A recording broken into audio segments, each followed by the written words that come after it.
Assalamualaikum warahmatullahi wabarakatuh. We from Group 4 want to present about the email business. Consisting of, first is Kalista Fauzia Hidayat, second is Kuzaima Desi Rahmadani, third is Nadia Putri Absari, and the last is Putri Widiawati. Okay, this time we will discuss email into several points. First is definition, second is part of business email, third is format email, fourth is the purpose of a business email, and five is email etiquette.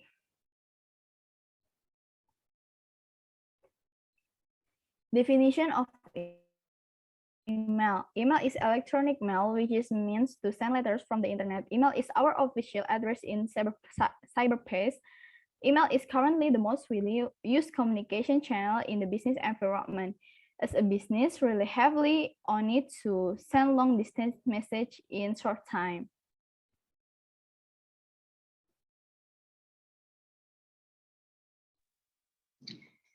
While business email is an email used to communicate with CEO, worker, college, sponsor, and business partner. And the next, we will discuss about part of business email. First is subject line. Subject line. What is the email about? A good subject line summarizes the email and make it sound important enough for the reader to open. Subject lines like hello or meeting are vague and make it difficult to know what the email will be about. Second is sender. The email address of the person who sent the message appears here. Most email services display the person name before their email address to make it easier or to identify them. When you press reply, your email will only go to this person. Third is recipient. If you are receiving the message, your email address probably won't appear here. Instead, you might see wording like to me. Message recipient might also include email address. In this section, first is carbon copy or CC. People who receive the carbon copy is people who receive the email for their own information, but who are not expected to reply. When you press reply all of this address receive your responses. And blank carbon copy or BCC people is people who receive the email but are not listed as recipient. Sender use the BCC section if they don't want recipient to know who else has received the email. They don't receive reply all responses. Next is salutation.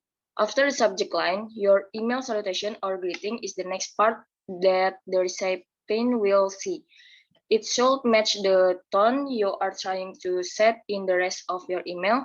Don't skip this part unless you are emailing back and forth quickly with someone in a virtual conversation. The next is email body. The email body contains the message of the email. Effective email keep their email body short and add more extensive information to the attachment. For formal emails such as a message to an employer or emails to your teacher, it's best to avoid common email abbreviation. Next is closing. If an email message is an electronic letter, it's polite to end it with a closing. The closing you choose should match the tone of the rest of the email. Formal closings include sincerely and thank you, while more friendly message can use talk to you soon or see you later. Next is signature. Friendly letters might sign off with the sender's name, but many business email accounts have signature section that include the sender position, company, and even company logo. These extended signatures are helpful when reaching out to clients or employees from other companies. And the last is attachment. An email might include an attachment that provides more information. The attachment could be a document for review, a picture to share, or many other file type. Most email accounts have limits on the size of attachment, so the sender might add the file to the email body itself rather than attaching it. Okay, next is format email. How to format and structure a formal email is important. At a minimum, a formal email should contain all of the following elements. First is subject line.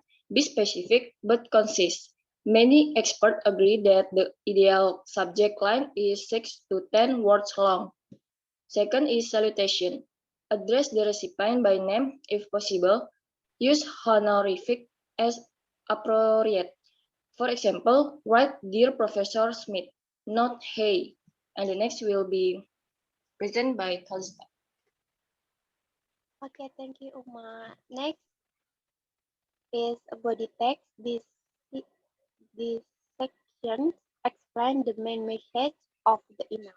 For a formal email, use proper grammar and complex sentence. And the last, signature. Your email closing should be formal, not informal. Use your first and last name if you're working on behalf of an organization and you know the title, the person you're sending the email to use it. Next, the purpose of a business email is for sharing basic information. Email is a handy tool if you need to inform all the employees of a new office policy or let them know that an important visitor is coming through the office. Second, of marketing and advertising, email often best out print media for marketing and advertising. And the last, for negotiation. Email is a useful method of communication for setting facts, sharing figures, and negotiate, negotiate, negotiating with other parties. Next, email etiquette. The do's and don'ts of business email etiquette. One, do you pay attention to the subject line? Two, do you do use a proper salutation? Three, do you use an introduction? Four, do you know the culture?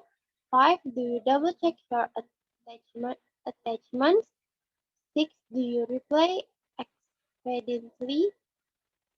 Seven, do you protect privacy? And eight, do you cooperate? Next will be present with Putri. Okay, thank you, Kalista. Next is the etiquette of writing emails that should not be done. That is, don't include humor and sarcasm. Don't press reply all.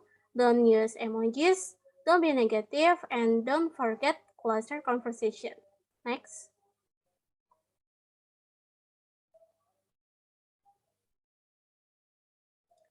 And here we have an example of an email in business. In the email, there is a subject that needs to be filled in. For the subject, just a short sentence. Next, there is salutation. Can be written like dear Mr. Blankenship, dear Sir Blankenship, dear Mrs. Sarah, or dear Madam Sarah. Then there are opening phrases such as, "It's in reply to your letter." Besides that, there are also such as, "Thanks for your email," or "following our telephonic conversation." And what you need to remember is that when writing an email, it's also determined what the purpose is. As in this email, the purpose of this is to reply to an invoice that error.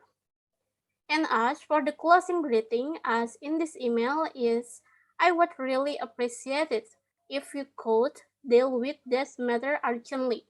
The last one is signing off. You can write yours sincerely or kind regard. Next.